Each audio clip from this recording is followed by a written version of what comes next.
The wind howling down from the peaks of the Sangre de Cristo Mountains did not sound like wind anymore. It sounded like a living thing, a colossus screaming in pain as it tore itself apart against the granite cliffs. Eli Carter stopped his axe in mid-swing, the heavy iron head hovering above a knotty round of pine. He held his breath, listening. The cabin walls groaned under the assault of the gale, the timber complaining as the temperature plummeted. It was late December of the year 1878, and the winter had decided to be cruel. Eli brought the axe down. The wood split with a sharp crack that echoed like a pistol shot in the small clearing. He did not need the wood for tomorrow. He had enough stacked against the north wall to last a month. He was chopping because his hands needed to bleed, or at least ache, to keep his mind from wandering back to places he had spent 10 years trying to forget. He gathered the split logs, his breath pluming in thick white clouds before his face. He was a man built of hard angles and scar tissue, 35 years old but looking 50. His beard was thick and streaked with premature gray, hiding a jaw that was perpetually set in tension. He hauled the wood inside, kicking the heavy oak door shut against the driving snow. The interior of the cabin was sparse, a single room, dominated by a stone hearth where a fire popped and hissed, a cot in the corner, a rough-hewn table, 2 chairs, and a shelf lined with books he had read a dozen times each. It was a cell of his own making, a penance for sins that no priest could absolve. He tossed the wood into the box and moved to the stove to pour coffee that had been boiling long enough to strip paint. He wrapped his calloused fingers around the tin cup, letting the heat seep into his bones. He took a sip, grimacing at the bitterness. It was the only thing that felt real. Then came the sound. It was not the wind. It was a dull, rhythmic thudding against the door. A heavy, desperate impact. Eli froze. No one came up this high in winter. The pass was treacherous in July, let alone during a blizzard. A bear, perhaps, or a mountain lion seeking warmth. He set the cup down slowly, making no sound. His hand moved instinctively to the Henry repeating rifle leaning against the wall near the window. He checked the action, the brass cold against his thumb. The knock came again. 3 distinct blows. Eli moved to the door. He did not ask who was there. He simply lifted the heavy wooden bar and pulled the door inward. The rifle leveled at chest height. The wind slammed into him, carrying a slurry of ice and snow, blinding him for a second. He squinted against the whiteout.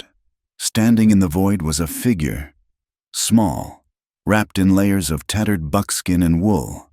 A hood obscured the face, but the weapon was clear enough. A Spencer carbine, leveled directly at Eli's gut. For a heartbeat, neither of them moved. The wind roared between them, threatening to extinguish the lantern hanging by the door. Then the figure lowered the carbine. Just an inch. A hand reached up and pulled back the hood. It was a woman. Her hair was black as pitch, plastered to her forehead by the melting snow.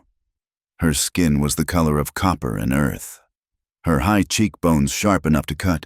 She was Apache. Her dark eyes were wide, rimmed with exhaustion and a ferocious, desperate terror. "Shelter," she said. Her voice was raspy, fighting the wind. "Just one night." Eli tightened his grip on his rifle. An Apache woman, armed, at his door in the middle of a blizzard. This was not a guest. This was a complication. In the territory, tensions were a powder keg. If she was here, trouble was half a mile behind her. "I live alone," Eli said, his voice rough from disuse. "I don't take strangers." She did not flinch. She stepped to the side, gesturing into the swirling darkness behind her. "Not just me," she said. 2 smaller figures stepped out of the shadows of the pines. They were ghosts in the snow. 2 girls, barely more than children. They were shivering so violently that they shook the snow from their shoulders. They were wrapped in blankets that were too thin, their moccasins worn through to the skin. Eli looked at them. He looked at the woman. He saw the way her knuckles were white on the stock of her rifle. He saw the blood dried on the sleeve of her tunic. He saw the fierce protectiveness in her stance, like a wolf standing over its cubs. He should close the door. He should bar it and go back to his fire and his bitter coffee. He had learned the hard way that kindness in this country was usually repaid with a bullet. But then the smallest girl looked up. Her eyes caught the light of the lantern. They were hollow, ancient things set in a young face. Eli felt a sickening lurch in his gut. A memory flashed, smoke, screaming, and eyes just like those staring up at him from the mud of a camp he had helped destroy. He swore under his breath, a curse that had no heat in it. "Get in," he said, stepping back. "Before you freeze to death on my porch." The woman hesitated, her eyes darting to the rifle in his hand, then to the warm interior. She nodded once, sharp and quick. She ushered the girls inside, keeping her body between them and Eli. She entered last, pulling the door shut against the storm. The silence that returned to the room was heavy, suffocating. Eli lowered his rifle but did not put it down. He watched them. They stood in a puddle of melting snow near the door. The heat of the fire seemed to hit them like a physical blow. The smallest girl swayed, her knees buckling. The woman caught her. "Sihu, Ayoka, sit." She spoke in her own tongue first, then English, as if for his benefit. She guided them to the hearth. The girls collapsed onto the rug before the fire. Now that they were in the light, Eli could see the truth of them. They were battered. Bruises bloomed purple and yellow on their arms. The older of the two girls had a cut above her eye that had been hastily stitched with a gut. They looked starved, their cheeks hollowed out. The woman stood over them, her carbine still in her hands. She looked at Eli. She was taller than he had first thought, with a lean, ropey strength. She smelled of pine resin, horse sweat, and old blood. "We need food," she said. It was not a request. Eli walked to the pantry. He kept his eyes on her. "Put the rifle down." "No, I am holding a Henry," Eli said calmly. "If I wanted you dead, you would not have crossed the threshold." She stared at him, assessing the threat. Slowly, she lowered the hammer of the carbine and leaned it against the stone chimney, but she kept her hand within striking distance. She pulled a knife from her belt, a long, wicked blade with a handle of bone, and sheathed it, though she did not relax. "My name is Nalina," she said. "Eli." He pulled a loaf of bread and a slab of dried beef from the shelf. He cut thick slices, adding a block of yellow cheese. He placed the food on a wooden platter and set it on the floor near the girls. They looked at Nalina. She nodded. They ate like starving dogs, shoving the food into their mouths with trembling hands. Nalina did not eat. She watched Eli. She watched the windows. She watched the shadows in the corners of the room. "There is coffee," Eli said. "It is hot." Nalina ignored the offer. "Is there a barn? For the horses?" "Lean to out back," Eli said. "But in this wind, they will need the stable." "How many?" "2. "I'll see to them." Eli moved toward the door. "I will go," Nalina said, stepping in his path. "You are half frozen," Eli said. "And you do not know the latch. It sticks." He looked down at her. "Stay with your sisters. If you are running from something, it is not out there in the stable. It is miles back in the dark." She held his gaze. Her eyes were black obsidian, hard and reflective. She was looking for the lie in his face. When she did not find it, she stepped aside. "2 horses," she said. "A bay and a painting. The paint is lame in the foreleg." Eli nodded and went out into the storm. The wind bit through his coat instantly. He found the horses huddled against the leeward side of the cabin, heads down, manes matted with ice. They were fine animals, or had been once. Now they were ridden half to death. He led them to the stable, rubbed them down with straw, and gave them hay and a scoop of oats. He checked the paint's leg. Stone bruise, deep. It would need days to heal. When he returned to the cabin, the atmosphere had shifted. The girls had stopped shivering. They were curled together on the rug, eyes closed, though he doubted they were asleep. Nalina was sitting in one of the chairs, her back to the wall, her rifle across her lap. She had removed her heavy outer coat, revealing a buckskin tunic that was stained dark at the shoulder. Eli stomped the snow from his boots. "They are fed," "Thank you," she said. The words sounded foreign in her mouth, stiff and unused. "The storm is getting worse," Eli said, hanging his coat on a peg. "The pass will be closed by morning. You are not going anywhere tomorrow." "We leave at first light," Nalina said. "You will leave when the snow stops." Eli corrected her, "Unless you want to die in a drift." He walked to the stove and poured another cup of coffee. He held it out to her. This time, she took it. Her fingers brushed his. Her skin was rough, calloused like a man's. "There is only one bed," Eli said, gesturing to the corner. "You and the girls take it." "We will sleep on the floor," Nalina said. "The floor is drafty. The little one is sick. Put them in the bed." Nalina looked at the bed, then at the girls. The conflict played out on her face, pride against necessity. Necessity won. She stood and woke the girls gently, speaking in soft, clicking whispers. She guided them to the mattress. They crawled under the heavy wool blankets without a word, disappearing into the softness. Nalina did not join them. She pulled the chair closer to the bed and sat, the rifle back across her knees. "I will watch," she said. Eli snorted. "Suit yourself." He took the extra blankets from the chest at the foot of the bed and made a pallet on the floor near the fire. He lay down, his back to them, his revolver under his pillow.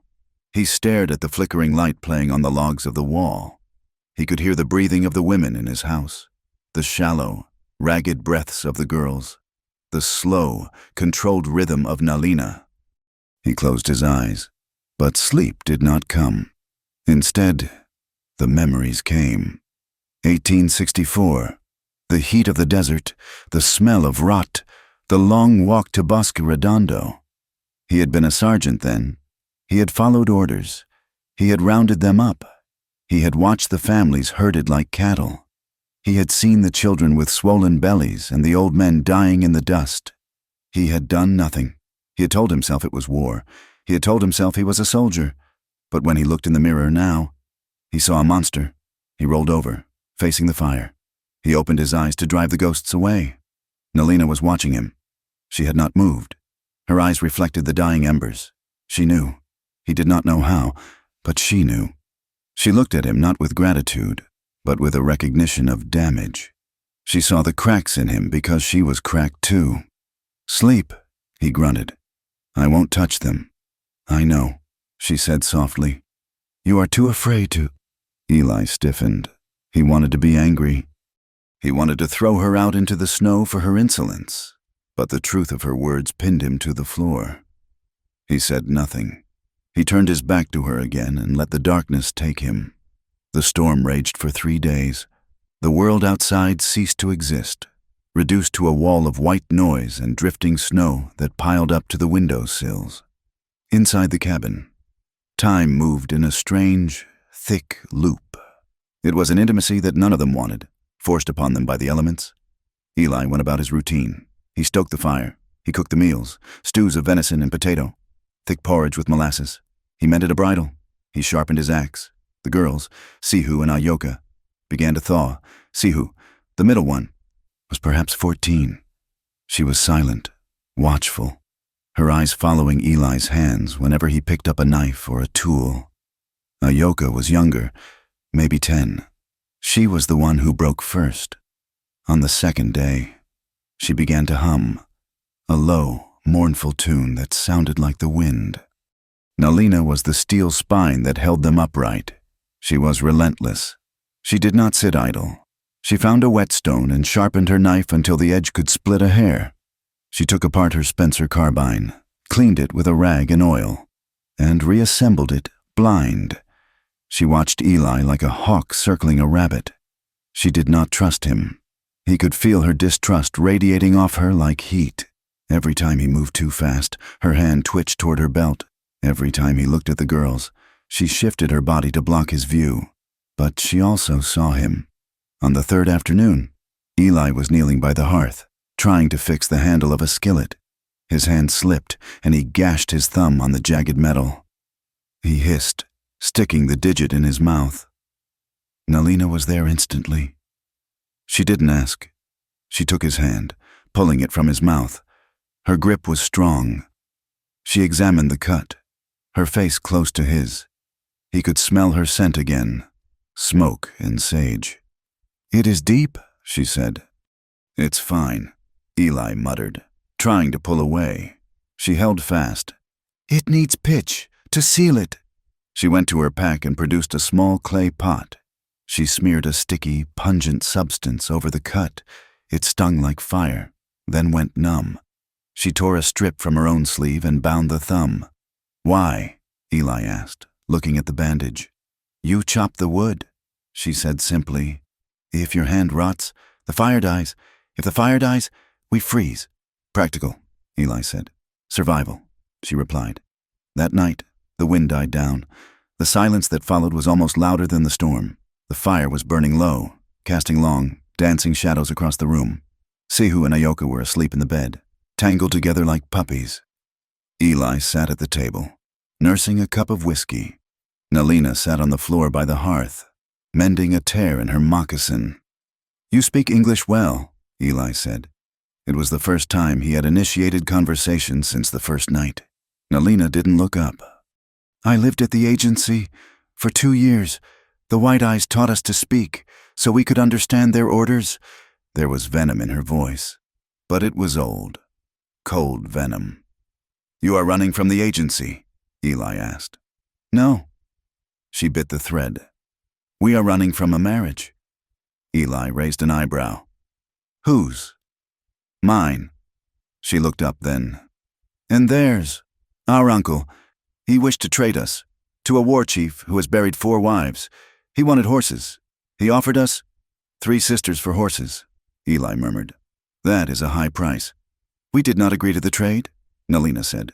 Her voice was flat, devoid of emotion, which made it all the more terrifying. "The war chief came to collect. We were waiting." "You killed him?" "We killed him," she said. "And our uncle, and the man who guarded the door." Eli took a long drink of whiskey. He looked at the woman sitting by his fire. She was a fugitive, a murderer, by the laws of the territory and the laws of her own people. She was walking dead. "They will come for you," Eli said. "The tribe and the law." "The law does not care about dead Apaches," she said. "But the tribe, yes, they will come. And the bounty hunters, the white men who hunt skins for money." She stood up. She began to unbutton her tunic. Eli froze. "What are you doing?" "My shirt," she said. "It is stiff with blood. I must wash it before the rot sets in." She pulled the buckskin over her head. Eli tried to look away. He turned his head toward the dark window, but the reflection in the glass betrayed him. He saw her. She wore a thin shift beneath, but it did little to hide the truth of her body. She was lean, muscular, but it was the map of scars that held his gaze. Ridges of old keloid flesh across her back, marks that looked like the bite of a whip, burns on her ribs. She was a tapestry of violence. She dipped the tunic into the bucket of water near the fire and began to scrub. The sound of water sloshing and the fabric rubbing against itself filled the room. Eli turned back. He couldn't help it. He watched the muscles of her back work as she scrubbed. He watched the firelight play on her copper skin. She paused. She felt his eyes. She turned slowly. They locked gazes across the room. At that moment, the air in the cabin shifted. It became heavy, charged with something that was not fear and not anger. It was recognition. 2 wounded animals circling each other in the dark. Eli felt a pull in his chest, a dangerous, terrifying heat. He saw her not as a refugee or a warrior, but as a woman who had walked through hell and came out holding a knife. Nalina's breath hitched. She dropped the wet tunic back into the bucket. She took a step toward him. "You look at me," she said softly. "Not with hate. Why?" Eli swallowed. His throat was dry. "I look at you because I have forgotten what it is to look at anything beautiful." The word hung in the air. Beautiful. It was a dangerous word. A weapon. Nalina's eyes widened slightly. A flush rose in her cheeks, visible even in the firelight. She looked down at her hands, then back at him. The ferocity melted for a second, revealing a terrifying vulnerability. "Just one night," she whispered, repeating her plea from the door. "That is all I ask. Do not make me stay longer. Do not make me hope." Eli gripped his cup until his knuckles turned white. He wanted to cross the room. He wanted to touch the scars on her back. He wanted to tell her that she could stay forever. But he was a man who destroyed things. He was a man who had watched children die and done nothing. "The snow is deep," he said, his voice cracking. "You stay until the path is clear." He stood up abruptly, the chair scraping loudly against the floorboards. He turned his back on her, moving to his pallet on the floor. "Go to bed, Nalina," he said roughly. "Before I change my mind." She stood there for a long moment. He could feel her eyes on his back. He could hear the ragged intake of her breath. Then, the soft pad of her feet on the wood, the rustle of blankets, the creak of the bed ropes as she climbed in beside her sisters. Eli lay in the dark, his eyes wide open, listening to the wind pick up again outside. He gritted his teeth until his jaw ached. He had let them in. He had let her in, and now, the cold isolation that had been his armor for 10 years was beginning to melt, and he was terrified of what lay beneath the ice. The snow did not stop. It fell with a relentless, silent determination, burying the world in white. For 5 days, the cabin was less a home than a hollowed-out log drifting in a frozen sea. The drifts climbed halfway up the window panes, turning the light inside to a milky, bruised gray. The wind had ceased its screaming, replaced by a stillness that was heavier and far more dangerous. The temperature dropped until the sap inside the pine logs cracked like pistol fire in the dead of night. Eli Carter moved through the days like a man walking underwater. His routine had been shattered, replaced by the strange, nervous rhythm of 3 women sharing his cage. The solitude he had worn like armor for a decade was gone, stripped away by the presence of breath, movement, and the scent of wood smoke and unwashed hair. He saw the wounds now. In the first frantic hours of their arrival, the sisters had been bundles of rags and terror. Now, as the heat of the stove thawed them, the layers came off. He caught glimpses when they thought he was looking at the fire or oiling his boots. He saw the back of Sihu's neck when she bent to tie her moccasin. The skin was marred by a lattice of white ridges, the unmistakable signature of a quirt or a heavy switch. Ayoka, the little one, had a burn scar that twisted the flesh of her left forearm, pink and shiny against her copper skin. It looked like a brand that had gone wrong. Nalina bore her marks differently. She had a jagged line running from her collarbone disappearing under her tunic, and her hands were a map of small cuts and calluses. But her deepest wounds were in the way she moved, always placing herself between Eli and her sisters, always sleeping with one hand on the bone-handled knife, always waking at the snap of a twig in the stove. Eli found himself doing things he had not done in years. He dug out a tin of salve made from bear grease and arnica, leaving it silently on the table near where Ayoka sat. He saw Nalina watching him, her dark eyes narrowing, but she took the tin. That evening, the smell of the medicine filled the small room, sharp and earthy. The dynamics shifted slowly, grinding like tectonic plates. Sihu, the middle girl, was the bridge. She had a way with the silence that Eli understood. On the 4th morning, when Eli bundled up to brave the drifts to the barn, she stood by the door, wrapped in a blanket he had given her. "I help," she said. Her English was broken, unlike Nalina's, but her intent was clear. "Snow is deep, girl," Eli rumbled, pulling his hat low. "I help," she repeated. She followed him out.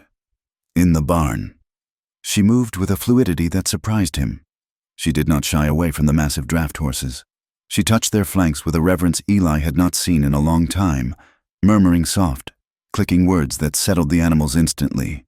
She pitched hay with a grim determination, her thin arms straining, refusing to let Eli take the fork from her.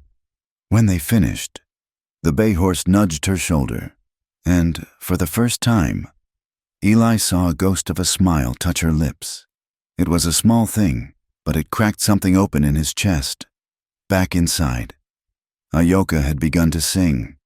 It was not a song of performance, but of self-soothing.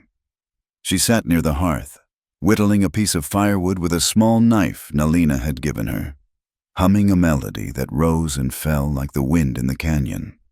It was a lonely sound, ancient and sad. Nalina did not sing. Nalina patrolled.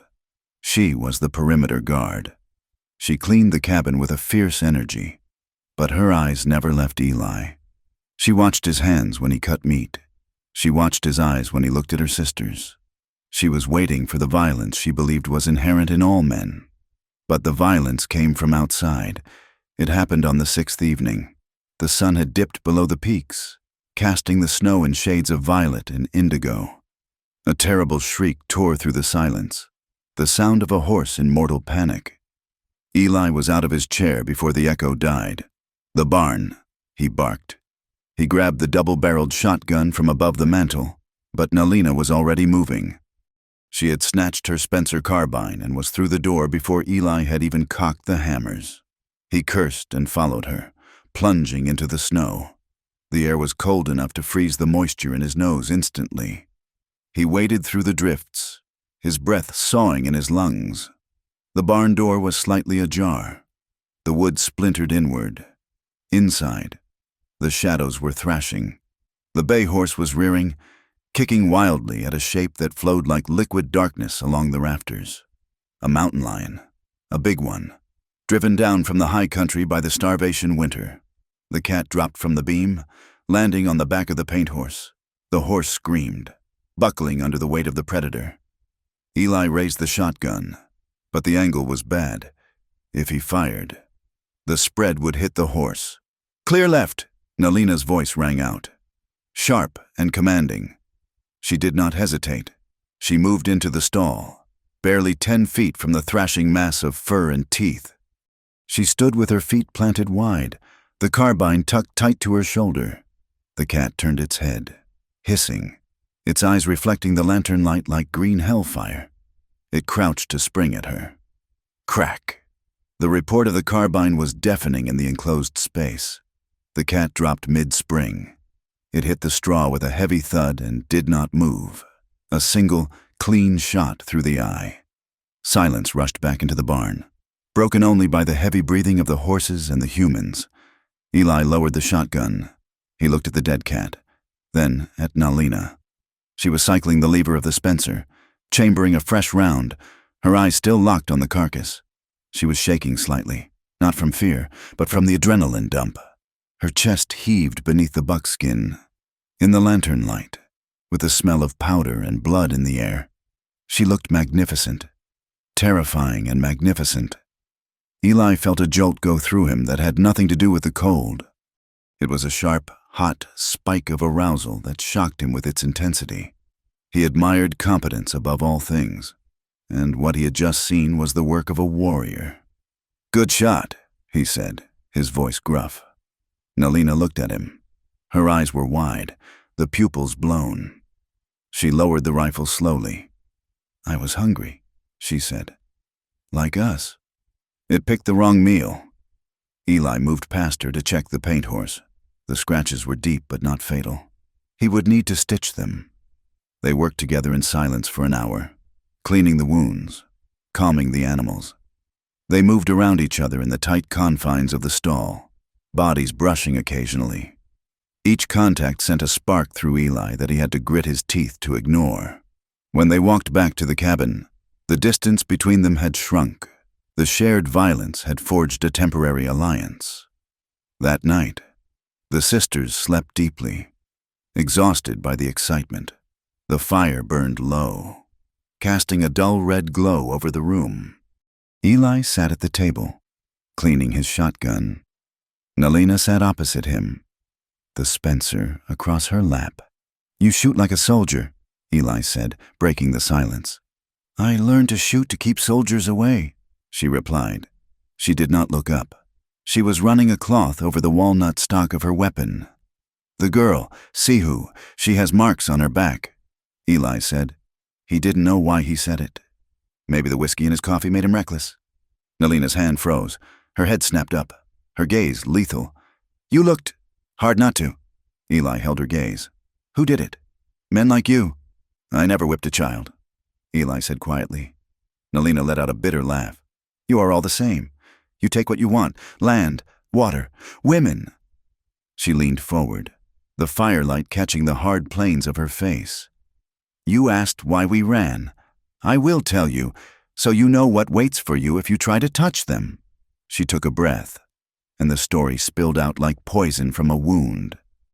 Our uncle was a great man once, a war leader, but the reservation broke him. The whiskey broke him. He grew fat and afraid. He wanted favor with the other chiefs.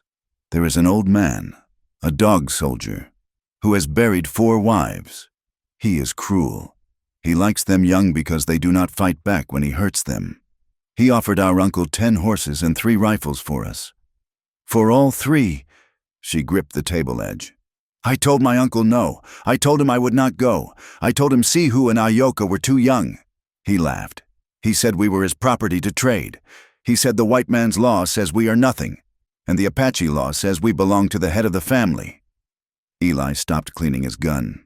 He watched her face, the raw pain etched there. The night the old man came to collect us, he brought whiskey. They drank. They celebrated the trade. They thought we were cowering in the back room. Nalina's voice dropped to a whisper. But we were not cowering. I had stolen a knife. I gave Sihu a heavy stone. When the old man came into the room, he grabbed Ayoka. He tore her dress.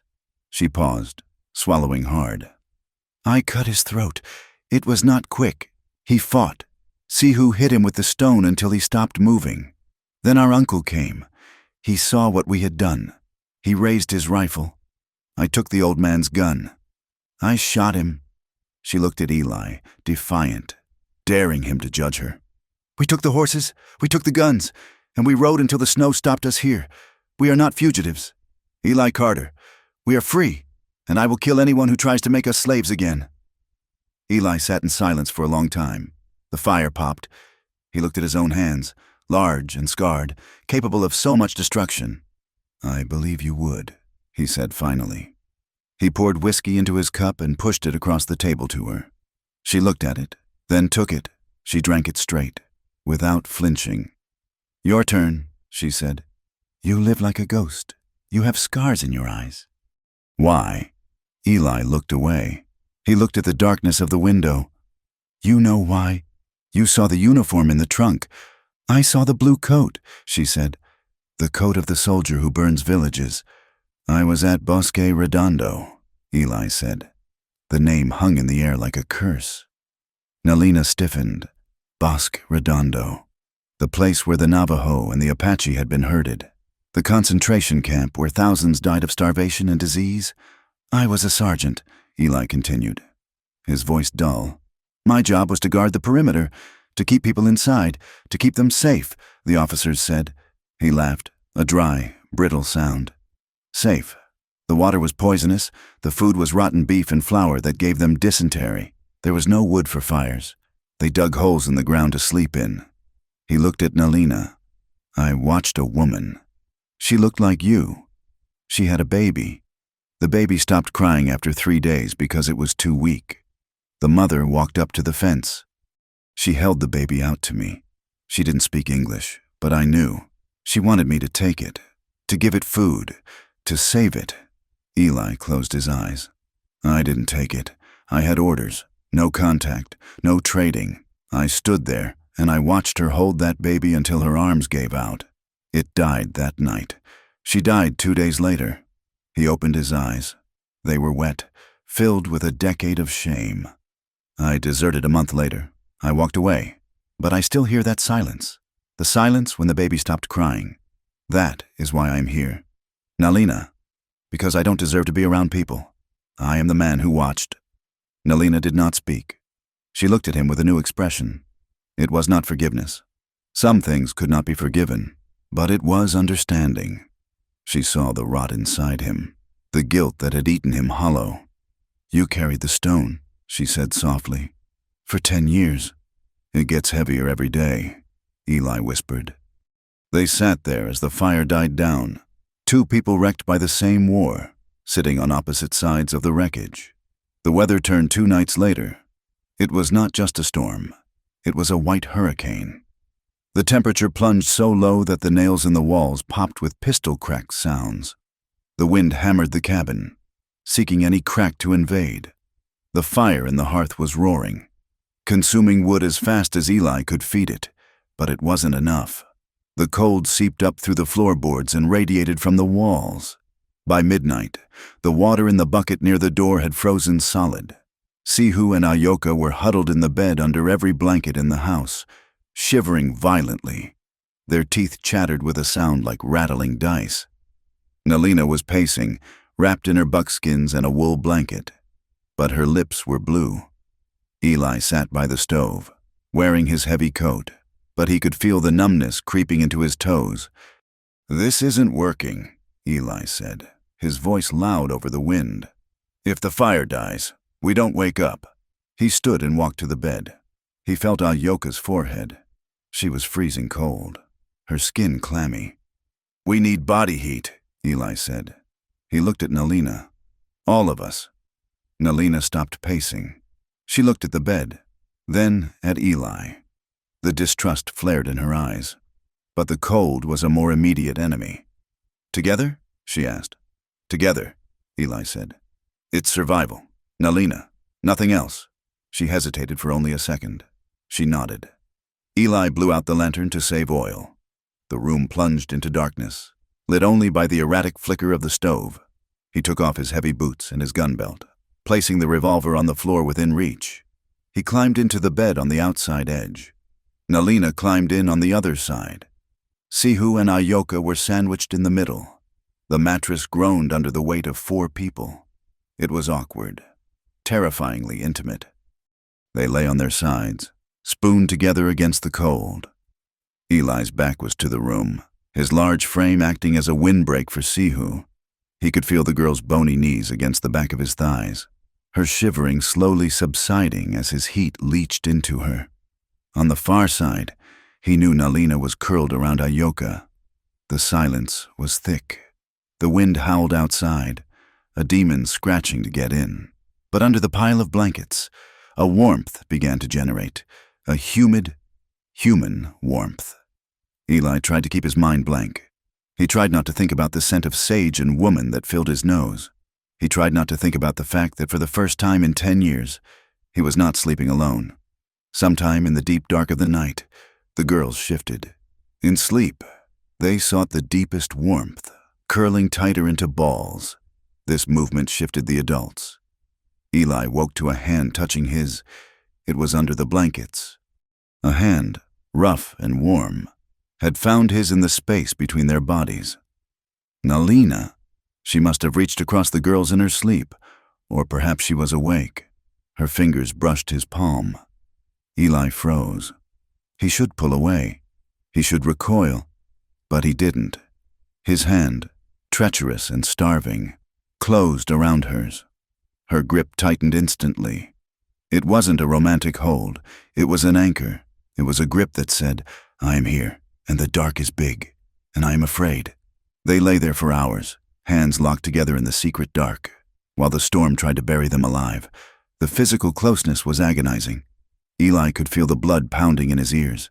He felt a longing so sharp it felt like a physical pain in his chest, a longing not just for sex, though that was there, hot and heavy, but for this, for the connection, for the weight of another human being anchoring him to the earth. He knew she felt it too. He could feel the tremor in her hand, the slight catch in her breathing. But neither of them spoke. To speak would be to break the spell, to bring the guilt and the war back into the bed. When dawn broke, gray and frigid, the moment shattered. They woke up untangling limbs in a panic of propriety. Nalina rolled out of bed before Eli even sat up. She fixed her clothes with jerky, angry movements, refusing to meet his eyes. "I will check the horses," she snapped, grabbing her rifle and practically fleeing the cabin. The morning was excruciating. The air in the cabin was thick with unspoken things. Sihu and Ayoka looked between the 2 adults, sensing the charge in the air but not understanding it. Eli clumsily made coffee, spilling the beans. Nalina chopped wood with a violence that bordered on mania. They avoided each other. They did not touch. They did not speak. But the silence was not empty. It was full of electricity. Every time they passed each other, the air hummed. Night fell again, clear and bitterly cold.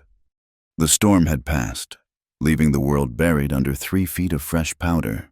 The moon was full, turning the snow into a landscape of blue diamonds. The girls were asleep. Eli stood by the window, staring out at the silver world. He felt a presence behind him. Did you ever love someone you shouldn't have? The question was soft, barely a whisper. Eli turned. Nalina was standing close, too close. She had shed her heavy outer layers. The firelight danced on her dark skin. Her eyes were vast, searching. Eli swallowed. What kind of question is that?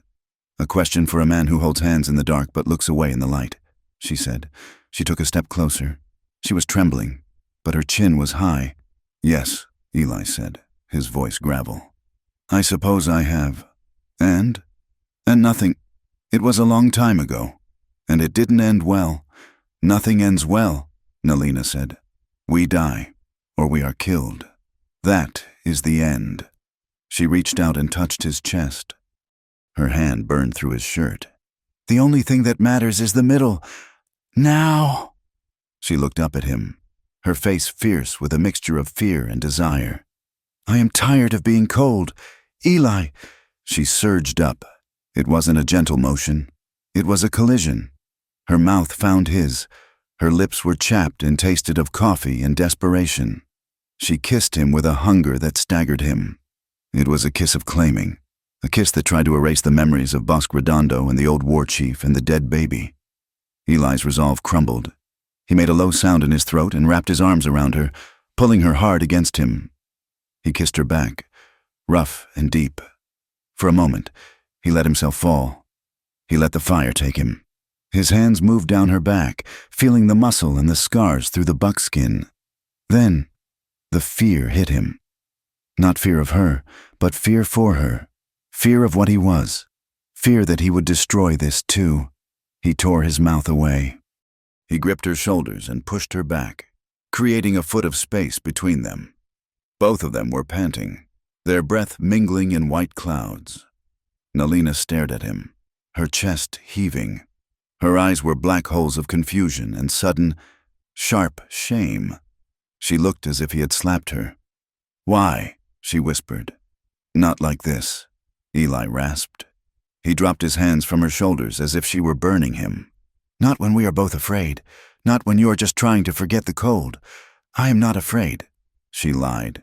You are, Eli said, and so am I. I won't take you just to keep the ghosts away. Nalina, you deserve better than to be a comfort in the dark. She stared at him for a long, agonizing second. The rejection settled on her face, hardening into a mask of pride. She stepped back, pulling her dignity around her like a cloak. You are a fool. Eli Carter, she said, her voice trembling with suppressed rage. You think you are saving me, but you are just starving yourself. She turned on her heel and walked to the bed. She climbed in beside her sisters, turning her back to the room. Eli stood by the window, his heart hammering against his ribs like a trapped bird. He looked out at the cold, beautiful, empty snow, and wondered if he had just made the only noble choice of his life, or the biggest mistake. The thaw began not with the sun, but with the groaning of the earth. The ice that had gripped the valley for a week began to sweat, turning the hard-packed drifts into heavy, wet slush. It was a messy, gray morning when Eli found the calf. It was stuck in a drift near the creek line, separated from the small herd that had huddled in the lee of the canyon wall. The creature was a scrawny, white-faced thing, barely a month old, shivering so violently its legs knocked together. Its mother was nowhere to be seen, likely fallen to the cougar before Nalina had put the beast down. Eli hauled the calf out of the snow, throwing the 100 pounds of dead weight over his shoulders.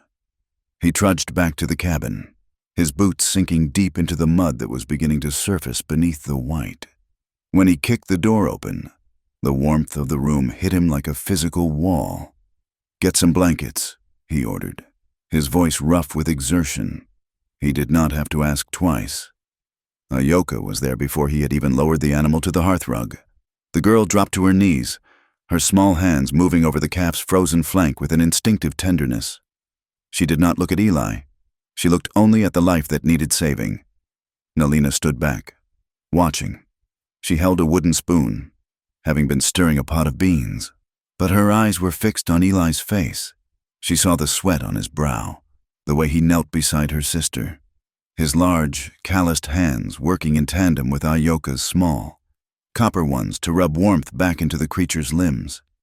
"Will it live?" Ayoka asked, her voice high and hopeful. "If we get some warm milk in it," Eli said, "and if it stays by the fire." For the next 2 days, the cabin transformed. The presence of the calf changed the air. It was a helpless thing that required constant care, and it bridged the gap between the ex-soldier and the sisters. Ayoka named it Yazi, which Nalina explained meant little one. The girl slept curled up next to it on the rug, her head resting on its flank. A quiet peace settled over the house.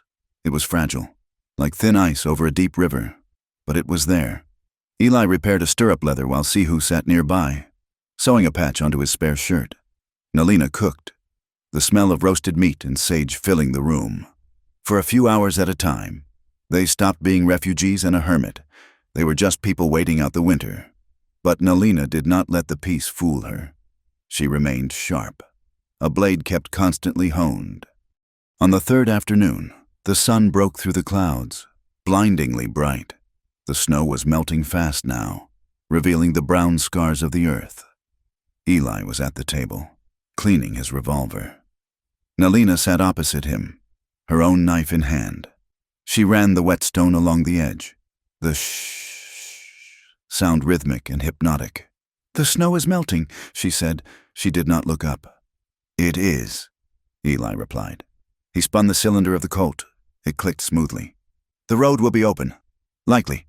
Nalina stopped sharpening. She looked at him, her dark eyes piercing. "When the road opens, men will come, not just traders." Eli met her gaze. "I know. They will come for us," she said. "The tribe will send trackers. The white law will send bounty men." She paused, weighing her next words. "You have fed us. You have sheltered us. But when they come," Eli Carter, "where will you stand?" Eli set the gun down. "I told you, you are safe in my house." "Safety is a word," Nalina said. She pointed the knife at him, not in threat, but in emphasis. "Bullets are real.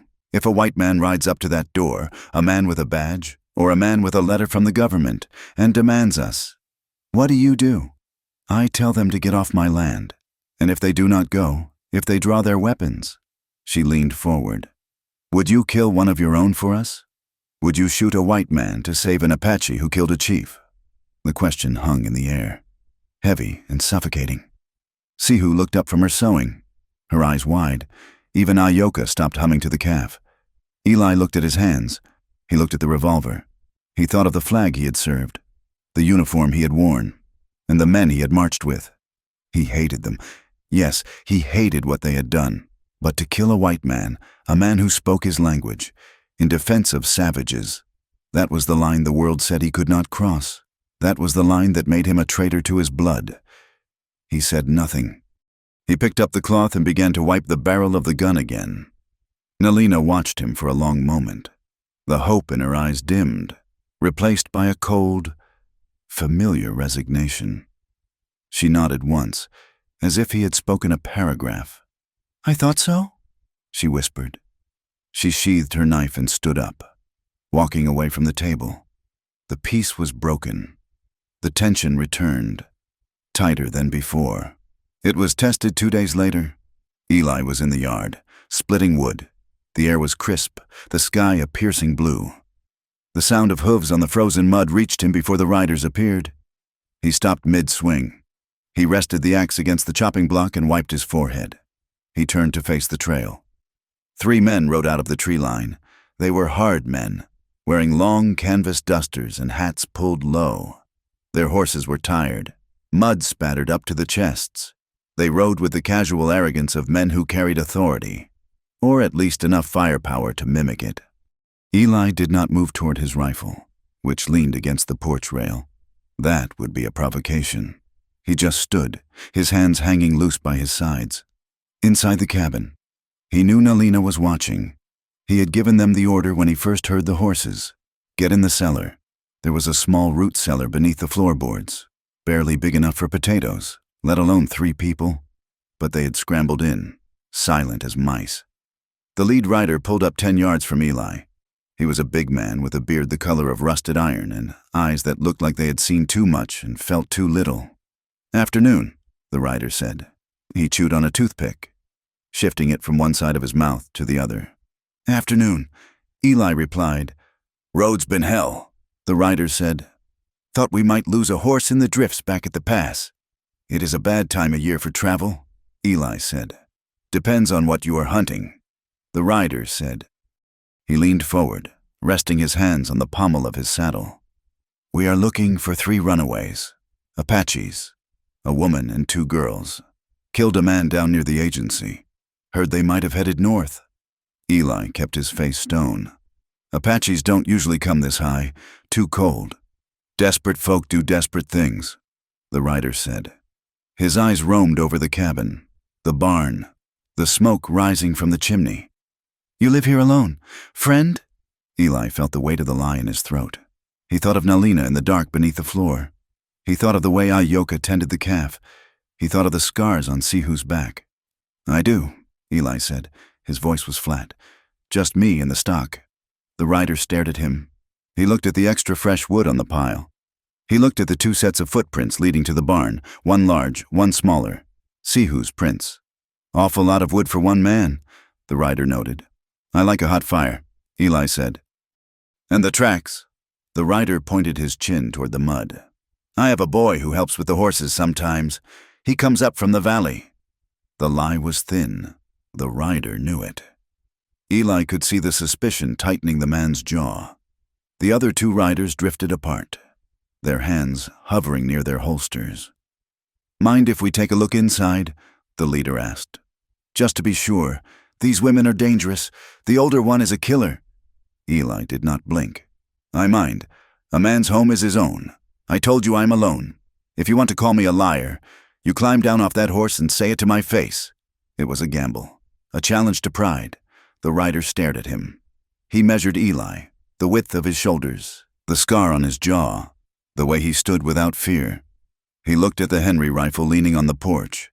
The rider smiled, but it did not reach his eyes. "No need for that. If you say you are alone, you are alone." He gathered his reins. "But if you see them, you should be careful. That woman is a witch. She will cut your throat while you sleep." "I will keep a lookout," Eli said. "You do that." The riders turned their horses. They moved slowly, deliberately taking their time. The leader looked back once, his gaze lingering on the shuttered window of the cabin. Then they kicked their mounts into a trot and disappeared into the trees. Eli waited until the sound of hooves had faded completely. He waited another 5 minutes. Then he walked into the cabin, bolted the door, and pulled the rug back. He opened the trap door. Nalina climbed out first, gasping for air. She helped her sisters up. They were covered in dust, their eyes wide with terror. Nalina stood up and brushed the dirt from her tunic. She looked at Eli. She did not say thank you. "They are gone," Eli said. "For now." "They did not believe you," Nalina said. "No, they didn't." "They will be back," she said. "With more men." "Maybe." She crossed the room, her anger sudden and explosive. She shoved him in the chest. "You stood there and lied. You sounded like a coward." "I sounded like a man trying to keep you alive," Eli roared back. The sudden volume made the girls jump. "You would rather lie than fight," Nalina spat. "You would rather die than admit to them that you harbor us, that you care." "Care?" Eli laughed, a harsh, barking sound. "You think this is about affection? This is about survival? Woman, if I admit you are here, they burn this house down with us inside. If I fight 3 of them against 1 of them, we are dead in the dirt." "You are ashamed," she screamed. You are ashamed to be seen with us. You hide us under the floor like rats, because you cannot bear for a white man to know you have let an Apache into your bed." Eli grabbed her arms. He shook her once, hard. "If I care, I will get you killed. Do you understand that? Everything I touch turns to ash. Every time I try to save something, it dies. That calf will probably die. You will die. If I keep you at arm's length, maybe, just maybe, God will look the other way and let you live." He released her. He was breathing hard, his chest heaving. Nalina stared at him. The anger drained out of her face, replaced by a shock of understanding. She saw the terror in him now. It wasn't prejudice. It was traumatic. He believed he was cursed. He believed his love was a death sentence. She did not speak. She turned and gathered her sisters, taking them to the far corner of the room. Eli stormed out of the cabin, grabbing his coat. He spent the rest of the day in the barn, working until his muscles screamed, hiding from the truth she had dug out of him. Night fell, heavy and suffocating. The wind picked up again, blowing snow off the peaks, creating a white haze around the cabin. Eli lay on his pallet on the floor. The fire was dying, casting long, skeletal shadows on the ceiling. He could not sleep. Every time he closed his eyes, he saw the rider's face. He saw the suspicion. He knew they would return. He knew time was running out. The room was silent, save for the soft breathing of the girls in the bed. Then, a rustle of fabric, a footstep. Eli stiffened. He did not reach for his gun. He knew who it was. Nalina stood over him. In the gloom, she was just a silhouette. She did not speak. She knelt down on the rough wool of his blanket. "Nalina," he whispered, a warning. "Go back to bed." "No," she said. Her voice was steady, stripped of the anger from the afternoon. "We are running out of time. Eli, the men will come back. Maybe tomorrow, maybe the day after. I am done waiting to die, and I am done being afraid of you." She reached out and touched his face. Her hand was cool, her palm rough. She traced the scar on his cheek. "You think you are poison," she whispered. "You think you destroy everything, but you saved the calf. You saved us from the snow. You saved us from the cougar." "I lied today," Eli said, his voice cracking. "I made you hide." "You lied to save us," she said. "I was wrong. It was not a shame. It was fear of losing us." She leaned down. Her hair brushed his face, smelling of smoke and pine.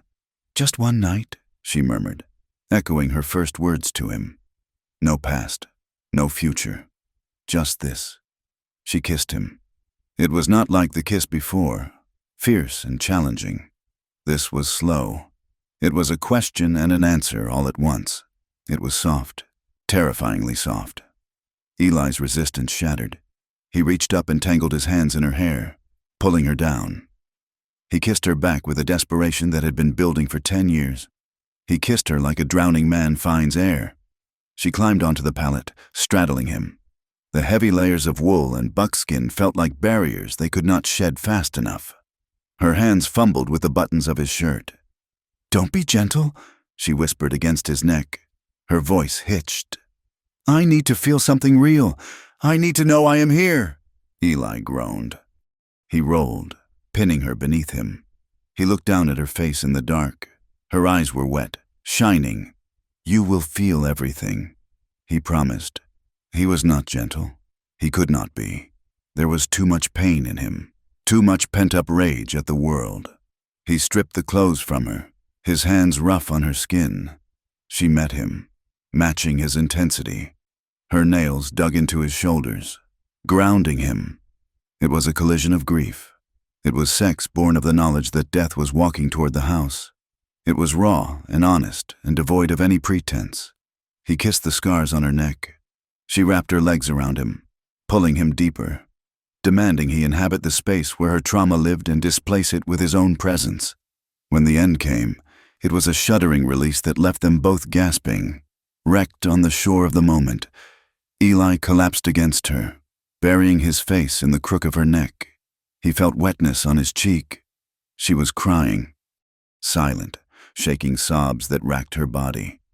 He did not pull away. He did not try to hush her. He simply held her. He wrapped his arms around her, pulling the blankets up to cover them both. He held her while she wept for the husband she had killed, for the uncle who had betrayed her, for the home she had lost, and for the love she had found in the middle of a wasteland. They fell asleep like that, limbs tangled, the boundaries between them dissolved. Morning arrived with a blinding whiteness. The sun on the snow was unforgiving. Eli woke first. The weight of Nalina in his arms was a shock, then a comfort, then a terrifying reality. He carefully untangled himself, dressing in silence. Nalina woke as he was pulling on his boots. She sat up, clutching the blanket to her chest. They looked at each other. The intimacy of the night hung between them, thick as smoke, but the daylight brought the walls back up. They were still a cowboy and an Apache woman in a land that wanted both of them dead or separate. Nalina stood and dressed quickly, turning her back to him. They moved around the cabin in a choreographed dance of avoidance. Eli stoked the stove.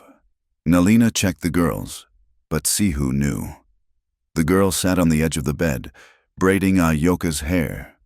She watched Eli. She watched Nalina. Her dark eyes darted between them, seeing the flushed skin, the averted gazes, the tension that had shifted from hostile to magnetic. She said nothing, but her silence was loud. Later, while Eli was outside feeding the stock, the sisters spoke. "We have to leave," Sihu said. She was scraping the last of the cornmeal into a bowl. "The men came yesterday. They will come back." "Eli protected us," Ayoka said. She was feeding the calf, letting it suckle on her fingers. "He lied," Sihu said.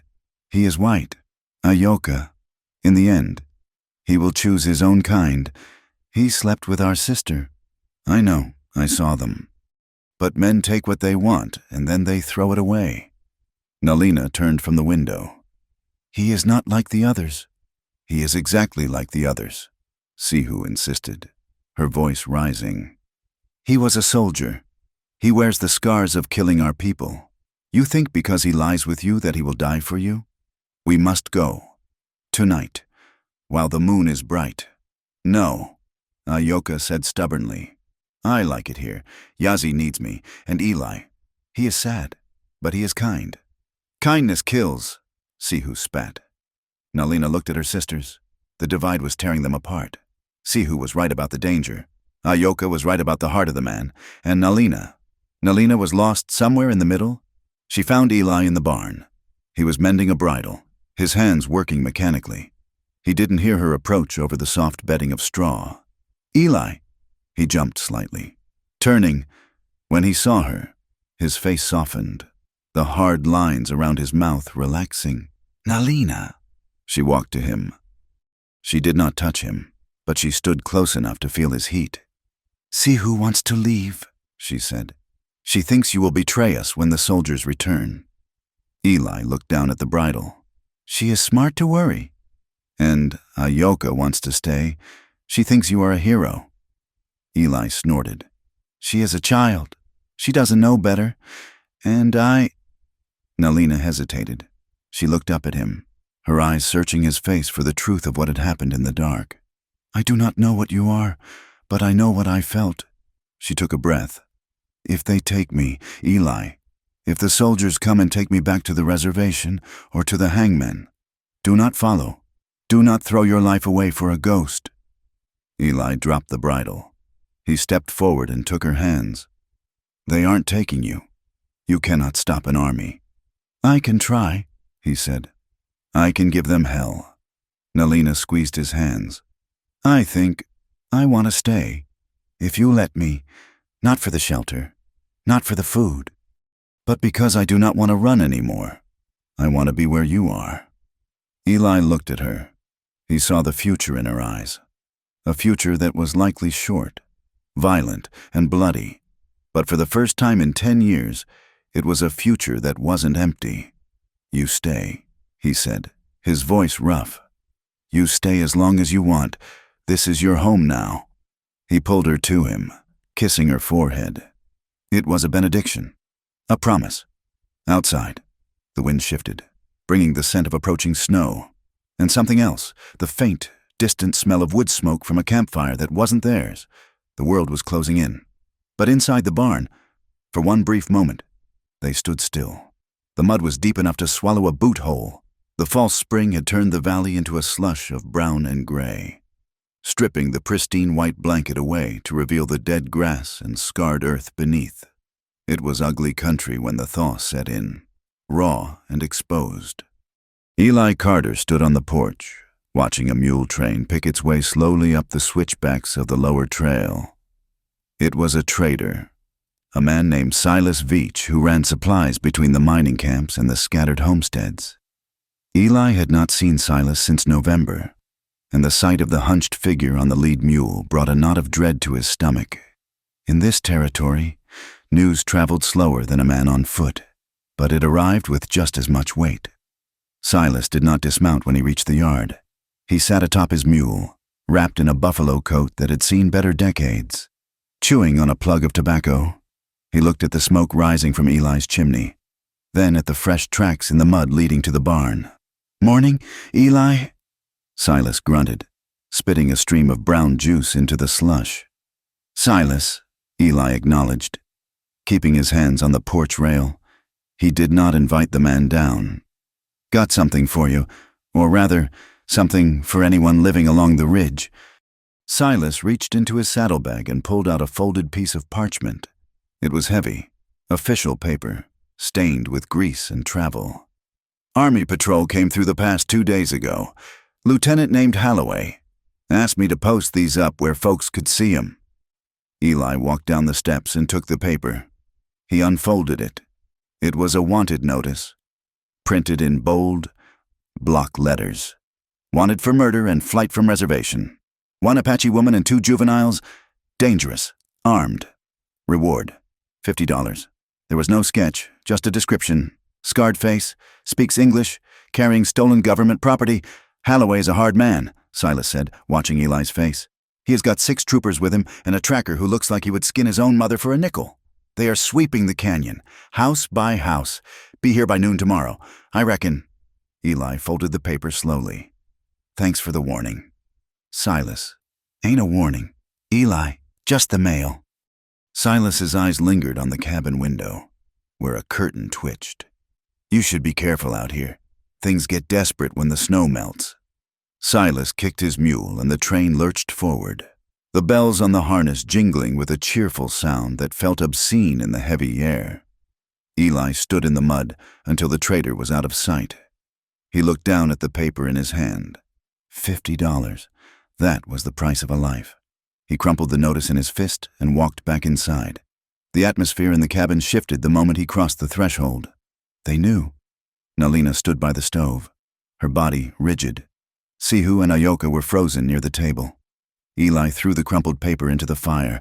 It flared up, turning to black ash in seconds. "Soldiers," Eli said.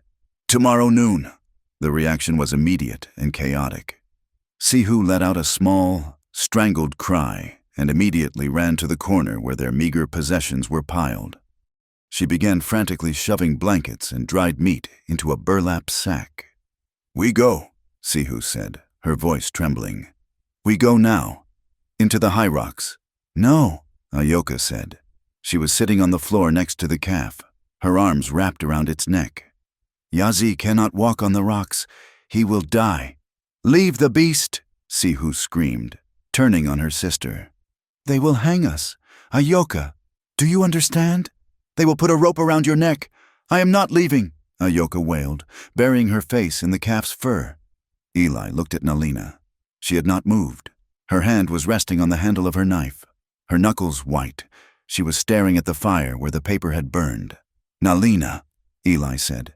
She turned to him. Her eyes were not fearful. They were black pits of fury. "How many?" 6 troopers, an officer, a tracker. 8 men, she calculated. "I have 10 rounds for Spencer. You have Henry and the shotgun. We can take them." "Take them?" Eli stepped forward, his voice rising. "This isn't a skirmish. Nalina, it is a siege. If we kill bluecoats, they will send 100 more. They will bring a cannon if they have to. Let them come, Nalina spat. I would rather die biting their throats out than go back to the cage. You have sisters, Eli roared. The sound filled the small cabin, silencing the girls. Look at them. See who is terrified. Ayoka is a child. You want to make a stand? Fine, but you are digging 3 graves out back before you start shooting. Nalina flinched as if he had struck her. She looked at Ayoka, who was sobbing quietly into the calf's flank. The fire in Nalina's eyes wavered, threatened by the crushing weight of responsibility. We cannot run, Nalina whispered. The snow is too deep in the high passes. The horses are weak. If we run, the cold takes us. If we stay, the soldiers take us. I have a plan, Eli said. He felt the weight of the decision settling on his shoulders, heavy as stone. But you aren't going to like it. The afternoon was a blur of frantic preparation and simmering tension. Eli rode out to the neighboring homestead, a Swedish family named the Johanssons, who lived 4 miles down the valley. Lars Johansson was a man who owed Eli his life after a blizzard 3 years back. And he was a man who asked no questions. Eli arranged for Lars to take a load of supplies south to the railhead at dusk. When Eli returned, the sun was dipping below the rim of the canyon, painting the sky in bruises of purple and blood red. He found the cabin in a state of grim quiet. Sihu was packed. She sat by the door, her face pale and set. Ayoka was not packing. She was sitting in the center of the room, refusing to look at anyone. Nalina was nowhere to be seen. Where is she? Eli asked Sihu. The loft, Sihu whispered. Eli climbed the ladder to the small loft space above the main room. It was dark up there, smelling of dust and dry pine needles. Nalina was sitting in the corner, her knees pulled to her chest, rocking slightly. She was not sharpening her knife. She was staring at her hands. Nalina, Eli said softly. She didn't look up. I cannot do it. Eli, I cannot breathe. He moved closer, crouching beside her. The defiance that usually armored her was gone, stripped away by the impending threat. She looked small, broken. Tell me, he said. I remember the smell, she whispered. The smell of the lye soap they used to scrub us. They wanted to scrub the brown off. She rubbed her arms violently, as if trying to clean her own skin. The soldiers, at the fort, before the agency. They did not just beat us. Eli felt a cold sickness in his gut. He reached out to stop her hands, but she pulled away. There was a corporal, she said, her voice devoid of emotion, which made it worse. He had a branding iron for the mules. He heated it up. He told me if I screamed, he would burn Sihu. Sihu was only 6. She looked at Eli then, and the look in her eyes broke his heart into pieces. It was a look of absolute, devastating shame. I did not scream, she said. I let him do it. I let him do everything, and when he was done, I thanked him, because Sihu was safe. She shuddered, a full-body convulsion. Last night, with you, I wanted it. I needed it. But today, when you said the soldiers were coming, I felt him again. I felt the brand. I feel dirty. Eli, I feel like meat. Eli didn't speak. There were no words for this. He reached out and took her hands, forcing them to stop scrubbing her arms. He held them tight, anchoring her. Look at me, he commanded. She refused. He squeezed her hands until she lifted her eyes. You are not meat, he said fiercely. And you are not dirty. You are the woman who walked through a blizzard to save her family. You are the woman who shot a mountain lion in the eye. What they did to you, it is on their souls, not yours. It doesn't make you less. It makes you iron. Iron rusts, she whispered. Not this iron, Eli said. He moved his hand from her grip to her tunic, slowly, asking permission with his eyes. He unbuttoned the collar. She trembled but did not stop him. He pulled the fabric aside, revealing the scar on her collarbone, the puckered mark of an old burn. He leaned forward and pressed his lips to the scar. Nalina gasped. It was a sound of shock, of sudden intake of air. He didn't stop. He kissed the ridge of the scar.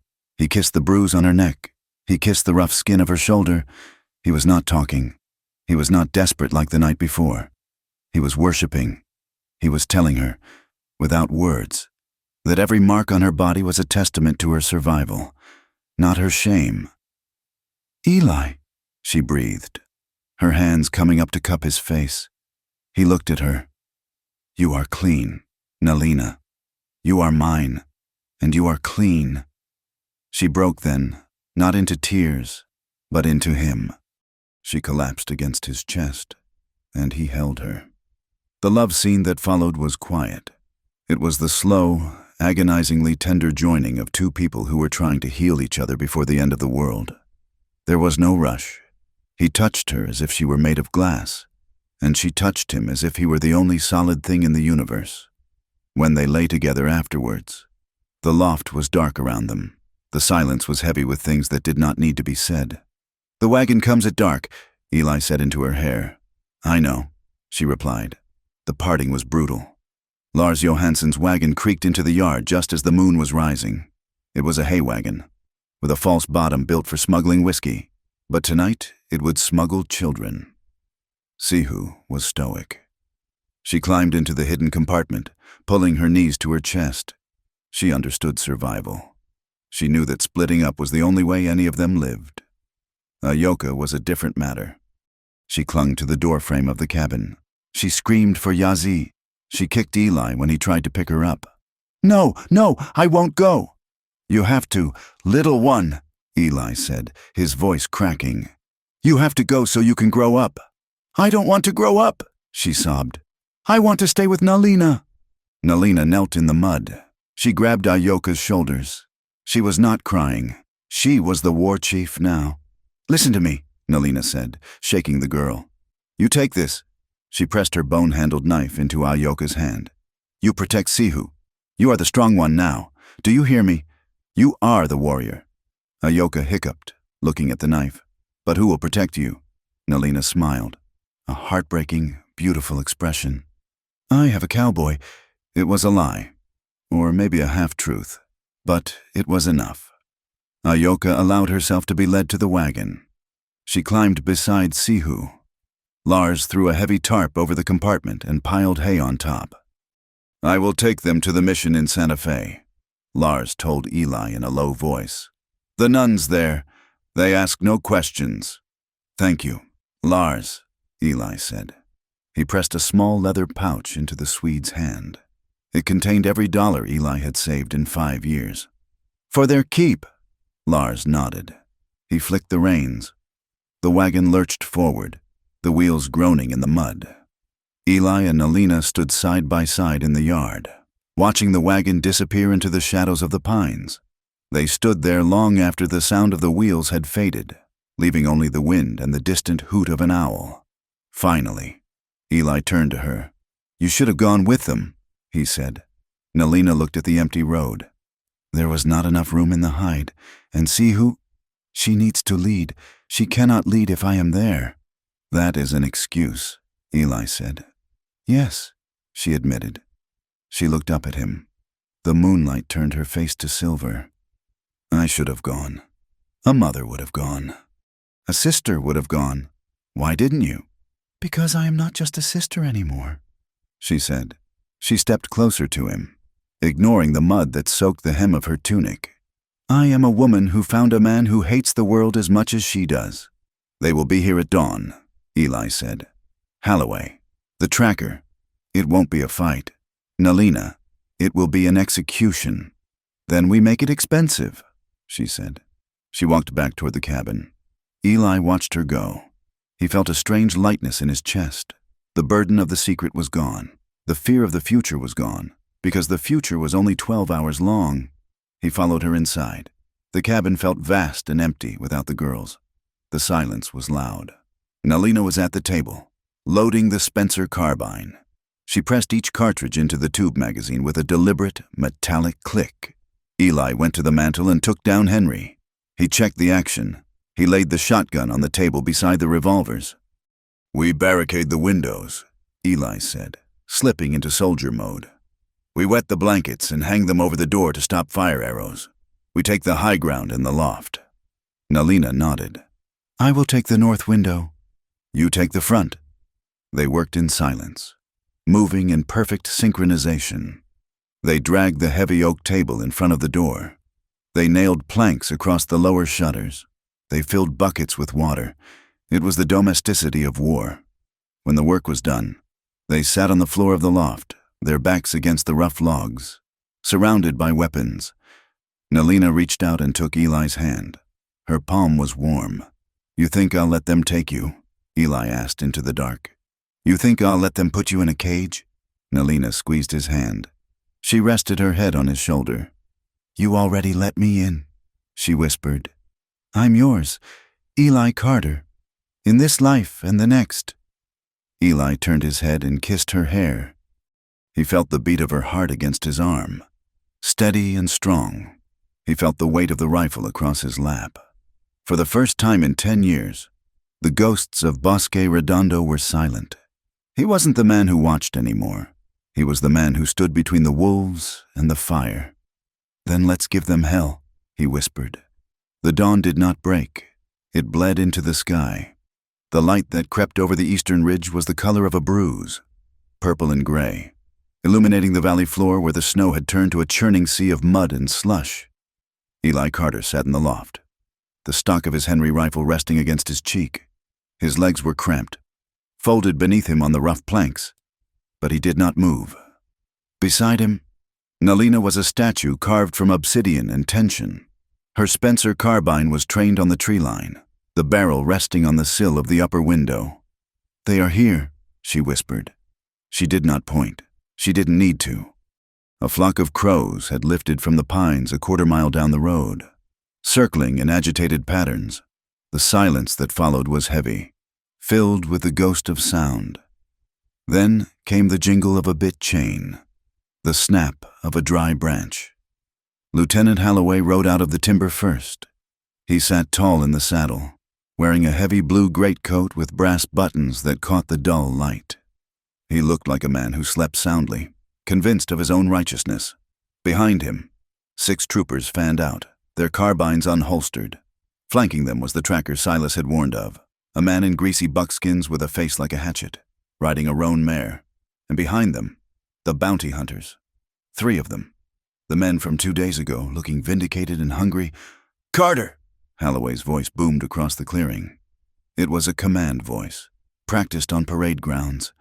I know you are in there, and I know you are not alone. Eli did not answer. He shifted his aim, lining up the sights on the chest of the tracker. The tracker was the real danger. The soldiers followed orders. The tracker followed blood. We have a warrant for the arrest of 3 Apache fugitives, Holloway shouted. Send them out. You have 5 minutes. If you harbor them, you will be treated as a combatant. Nalina looked at Eli. Her eyes were dry, hard. Do not talk to him. I wasn't planning on it, Eli murmured. 5 minutes. Carter, Holloway yelled. He gestured to his men. The troopers dismounted, spreading out to form a skirmish line behind the rail fence of the corral. They were disciplined, moving with practiced efficiency. The bounty hunters were less cautious, creeping toward the barn, eyes on the windows. Eli watched the lead bounty hunter, the man with the red beard. He was moving toward the wood pile, thinking it offered cover. He didn't know about the tripwire Eli had strung there an hour before dawn, a length of rawhide connected to a precarious stack of heavy oak logs. Wait for it, Eli whispered. The red-bearded man stepped over a patch of snow. His boot caught the line. The pile collapsed with a thunderous crash. The logs tumbled, one heavy round striking the man in the shin. He howled, dropping his pistol, clutching his leg. Now! Eli roared. He squeezed the trigger. The Henry barked, spitting flame. The tracker's horse reared, shot through the neck.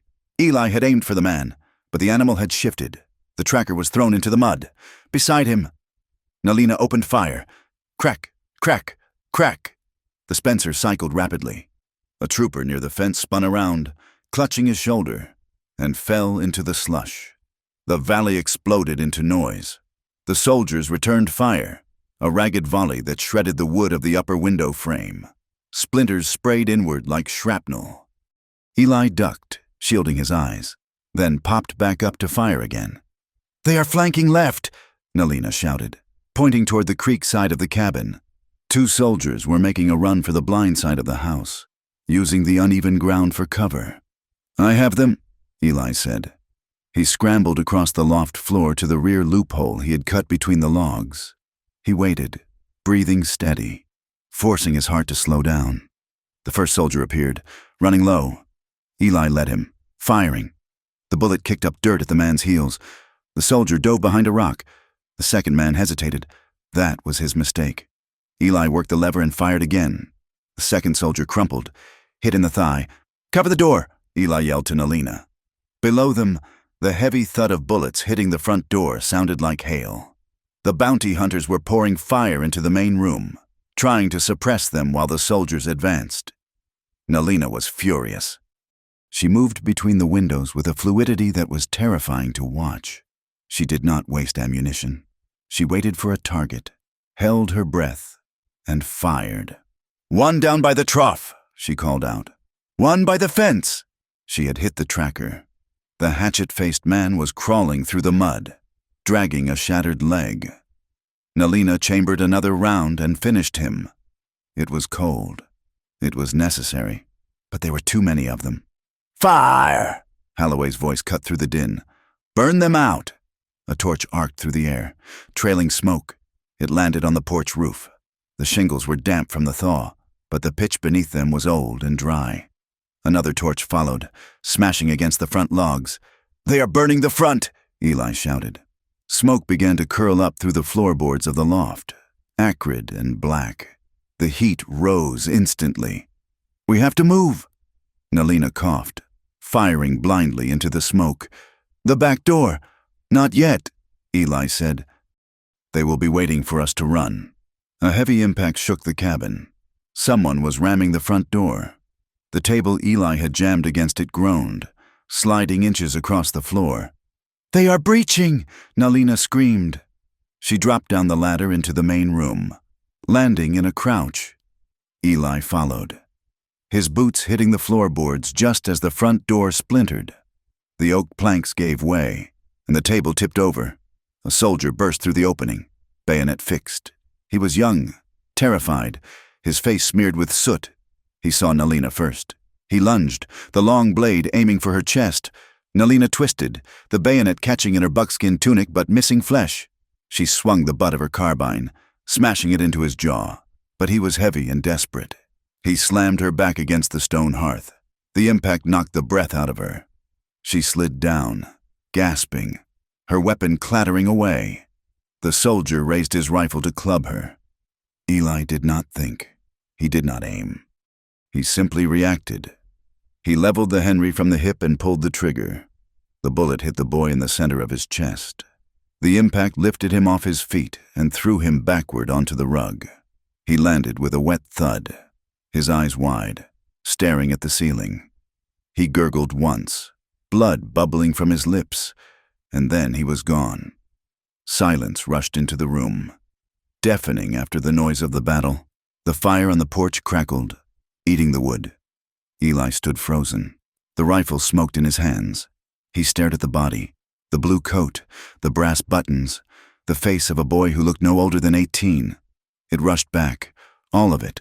Bosque Redondo, the starving children, the dying mothers, the bodies in the trenches, the smell of death that he had spent 10 years trying to wash off his hands. He had killed again. His stomach convulsed. He dropped the rifle, his knees hitting the floor hard. He retched, violently, emptying his stomach onto the wood. He couldn't breathe.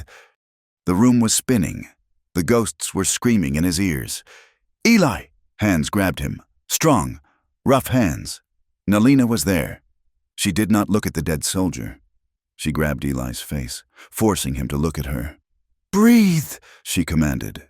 Her voice was fierce, cutting through the panic. "Look at me. You are here. You are alive." Eli gasped, wiping his mouth with the back of his hand. He looked at her. Her face was streaked with soot and blood from a cut on her forehead. Her eyes were fierce anchors holding him to the earth. "Get up," she said. "We have to run. The roof is falling." Above them, the loft timbers groaned. Sparks rained down like hellfire. The smoke was a thick, choking blanket. Eli nodded, staggering to his feet. He grabbed his revolver from the table. Nalina retrieved her carbine. "The back window," Eli wheezed. "Into the trees." They scrambled over the furniture. Eli smashed the shutters of the rear window with the butt of his pistol. He boosted Nalina through, then vaulted after her, landing in the slush behind the cabin. The cold air hit them like a hammer. They ran, they scrambled up the slope, slipping in the mud, their breath tearing at their lungs. Behind them, the cabin, Eli's penance, his prison, his home, erupted into flames as the fire reached the stores of oil and dry wood. They did not look back. They ran until their legs burned, crashing through the underbrush, seeking the cover of the dense pine forest. The sounds of shouting faded behind them, replaced by the roar of the fire and the wind. They collapsed in a hollow beneath a massive spruce tree, half a mile up the ridge. Eli leaned against the rough bark, gasping. Nalina slumped beside him, checking the magazine of her Spencer. "Empty," she said. Her voice was hollow. Eli checked his revolver. 3 rounds. They were weaponless, homeless, hunted. "We keep moving," Nalina said, though she made no move to rise. "If we stop, we freeze." "Wait," Eli hissed. He held up a hand. A sound. To their left, the crunch of snow. Eli raised the revolver, his hand shaking. Nalina pulled her knife. They watched the brush.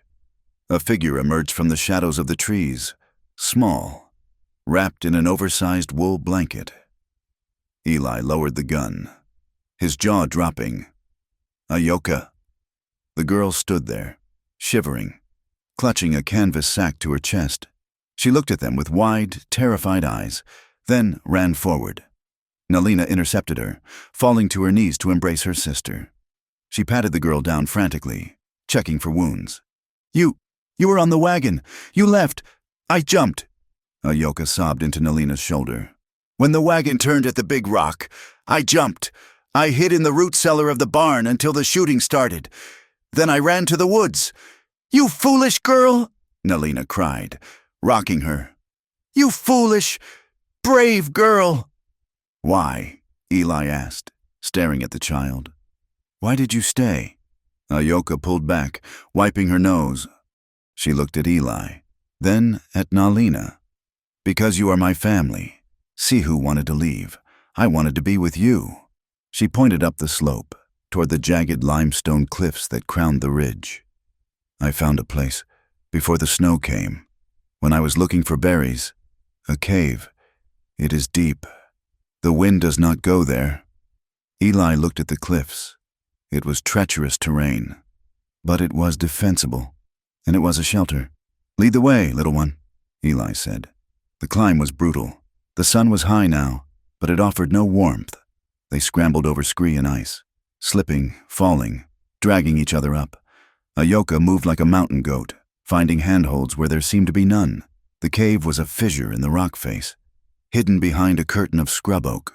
The entrance was narrow, but it opened into a dry, sandy chamber that smelled of bat guano and old dust. They crawled inside, collapsing on the floor. They were safe. For the moment, they were invisible. Eli gathered dried brush from the entrance and built a small fire near the mouth of the cave, careful to keep the smoke thin. The warmth was a mercy. They huddled around it, 3 broken people shivering in the dark. Nalina sat with her arm around Ayoka. She looked at the girl, really looked at her, for the first time in hours. She touched the girl's face, smudging the dirt. "You should be halfway to Santa Fe," Nalina said softly. "You should be safe." "I'm safe," Ayoka said. She leaned her head on Nalina's shoulder. "We are together." Nalina looked across the fire at Eli. He was staring into the flames, turning his revolver over and over in his hands. He looked aged, the lines in his face etched deep by the morning's violence. "We have nothing," Nalina said. Her voice echoed in the small chamber. The cabin is gone. The horses are gone. Sihu is gone. We have our lives, Eli said. We are ghosts, Nalina corrected. The Apache will not take us back. The whites will hang us. She pulled Ayoka closer. We have no tribe, no name, but we have each other, and him. She looked at Eli with a fierce possessiveness. Eli looked up. He saw the two of them, copper skin and dark eyes, huddled in the dirt. He thought of his life before, the solitude, the books, the penance. It all seemed like a dream now, a gray, colorless dream. I don't want the rest of it, Eli said. His voice was raspy. The ranch, the cattle, let it burn. I stood in that cabin for 5 years waiting to die. Today I fought to live. He reached out and took Nalina's free hand. I am done looking back. The day passed in a blur of exhaustion. They ate the dried meat Ayoka had stuffed in her sack, the only provision they had. They took turns watching the entrance, but no soldiers came up the ridge. The heavy snow and the fire had likely covered their tracks, or perhaps Holloway assumed they had perished in the flames. Night fell. The cave grew cold, but it was a bearable cold, sheltered from the wind. Ayoka fell asleep first, curled up near the fire, clutching her sack like a doll. Eli and Nalina sat awake. The adrenaline of the battle had faded, leaving behind a raw, aching vulnerability. You killed him, Nalina said quietly. The boy. Eli flinched. I did. Does it hurt? It feels like swallowing acid. Eli admitted. It feels like I lost the last piece of my soul. Nalina moved around the fire. She came to sit beside him, pressing her side against his. You did not lose it. You gave it to me. You gave it to keep me breathing. She turned his face toward her. In the dying light of the fire, her eyes were endless. He was going to kill me. Eli, you chose me. I will always choose you, Eli whispered. The truth of it terrified him. She kissed him. It wasn't gentle. It wasn't the worshipful tenderness of the night before. It was desperate. It was rough. It was a claim. It was two people who had stared into the abyss and pulled back at the last second, needing to prove they were still flesh and blood. She pushed him back against the sandy floor of the cave. Her hands were urgent, fumbling with his belt, tearing at his shirt. He met her with equal force. There was grief in it. Grief for the boy on the rug, for the home that was ash, for the sister who was gone. But there was life, too. Furious, undeniable life. They moved together in the shadows, a tangle of limbs and breath. He buried his hands in her hair, anchoring himself. She bit his shoulder to stifle her cries. It was a purging. They were burning out the horror of the day with the heat of their bodies. When it was over, they lay tangled together under Eli's heavy coat. The fire had died to embers. The wind whistled outside the cave mouth, a lonely, high-pitched sound. Eli stroked Nalina's arm. Her skin was damp with sweat. She rested her head on his chest, listening to the slow, heavy thud of his heart. I never thought I would end up here, Eli whispered. In a hole in the ground, with nothing. You have everything, Nalina murmured. She lifted her head and looked at him. Her face was soft now, the warrior mask set aside for the night. I hated you when I first saw you, she said. I hated your white skin. I hated your blue coat. I hated that you had a fire and we had none. I know, Eli said. She traced the line of his jaw. I never wanted a white man. I never wanted to let one touch me. But I want you. I want the man who covers the scars. I want the man who vomits because he was killed. That is the man I want. Eli closed his eyes, feeling the sting of tears he was too tired to shed.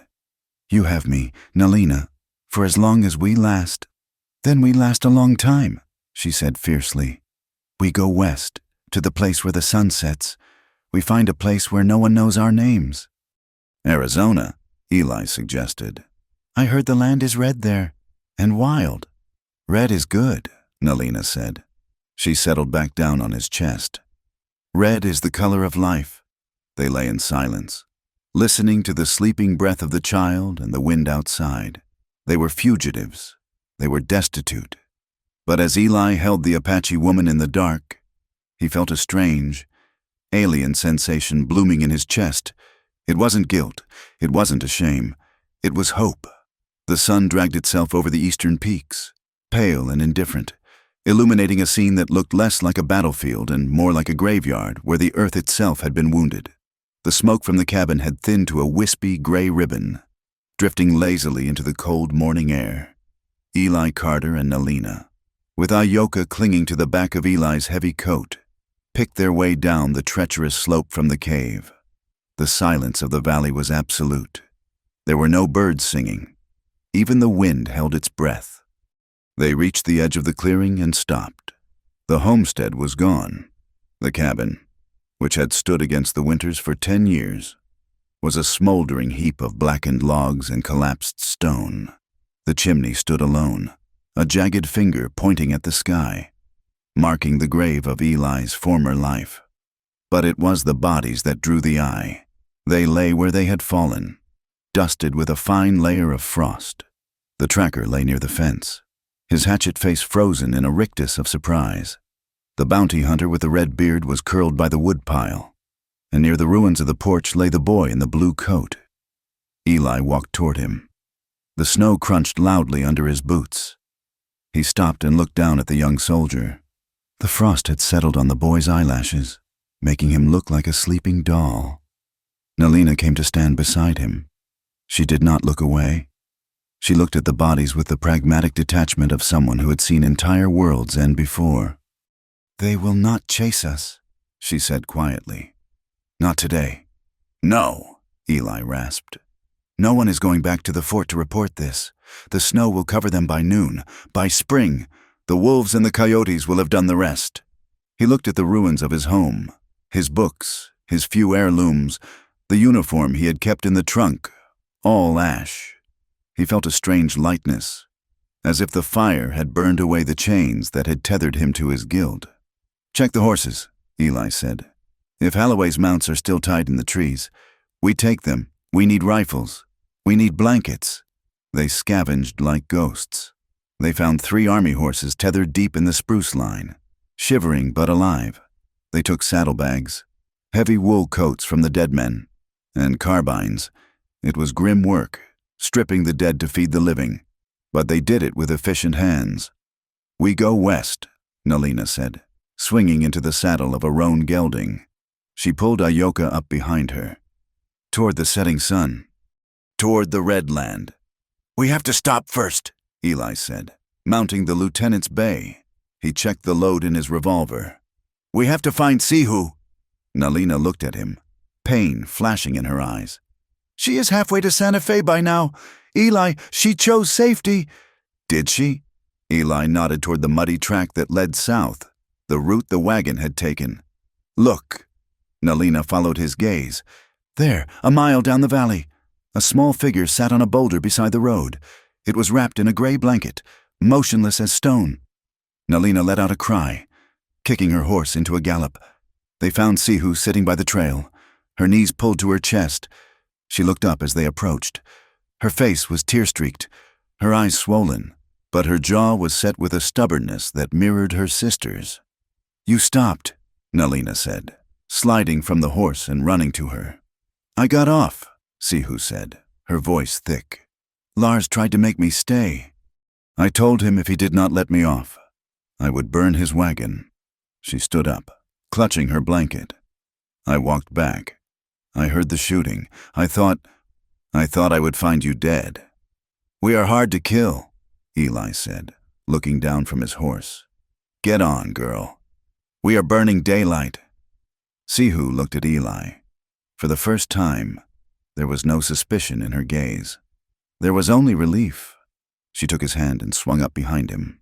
The group turned their backs on the smoking ruins and the frozen dead. They rode west, leaving the New Mexico territory behind, riding into the vast, white silence of the frontier. The journey was a passage through purgatory. For weeks, they moved through a landscape that seemed determined to break them.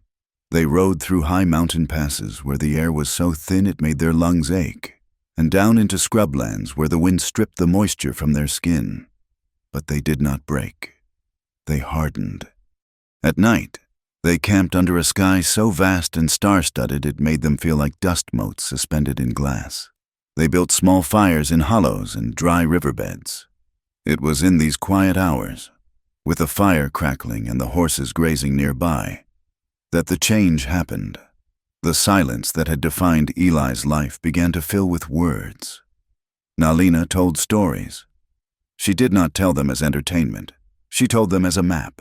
She spoke of the creation, of the Yusin who hung the stars, of the mountain spirits who danced in the firelight. She told stories of her grandmother, a woman who could smell rain 3 days before it fell. The white man writes his history in books, Nalina said one evening, staring into the flames. If the book burns, the history is gone. We write our history in the land. As long as the mountain stands, the story lives. Eli listened with a reverence he had never offered a preacher. He watched her face as she spoke, the way the firelight softened the sharp angles of her cheekbones. He learned the names of the stars in her tongue. He learned that the wind had different voices depending on the direction it blew. He saw the sisters change. 2. Sihu, who had been so fearful, so desperate for the safety of a cage, began to carry herself with a new steel. She learned to shoot the Spencer carbine. She took the lead on the trail, reading the ground for signs. She stopped looking over her shoulder and started watching the horizon. Ayoka grew wilder, shedding the trauma of the reservation. She laughed more. She braided Eli's horse's mane with feathers she found. She was no longer a victim. She was a child of the open country. They crossed into the high desert, where the earth turned the color of dried blood and the mesas rose like cathedrals of stone. It was at the Rio Grande that the world tried to intrude one last time. The river was low, sluggish and brown, bordered by cottonwoods. As they rode down to the ford, 3 men stepped out from the brush. They were settlers, rough men with weary faces and shotguns cradled in their arms. They saw Eli, a white man, bearded and scarred, riding with 3 Apache women. The lead settler spat on the ground. "Hold up there, mister. We don't want any trouble, but we don't allow any savages crossing here. This is civilized land." Nalina's hand went to her rifle. Sihu stiffened behind Eli. Eli held up a hand, stopping Nalina. He rode his horse forward, putting himself between the women and the guns. He did not draw his weapon. He did not shout. He sat slumped in the saddle, looking at the men with tired, calm eyes. "We are just crossing," Eli said. His voice was low, carrying the grit of the road. "I said we don't want them here," the settler repeated, raising his shotgun slightly. "They killed my brother's calf last week, or their kind did." Eli looked at the man. He looked at the fear behind the bluster. 10 years ago, Eli would have ridden away. 5 weeks ago, he might have shot the man. "I fought in the war," Eli said softly. "I wore a blue coat. I killed enough men to fill a cemetery. And I am telling you, friend, there is no blood on these women's hands that wasn't put there by men like us." He leaned forward, his gaze intense. "We are tired, we are hungry, and we are passing through. You can lower that gun and let us ride, and go home to your supper. Or you can pull that trigger, and we can turn this river red, but I promise you, you won't live to see the sun go down." The settler hesitated. He looked at Eli's eyes. He saw the absolute, terrifying certainty there. This was not a threat. It was a statement of fact. The settler lowered the shotgun slowly.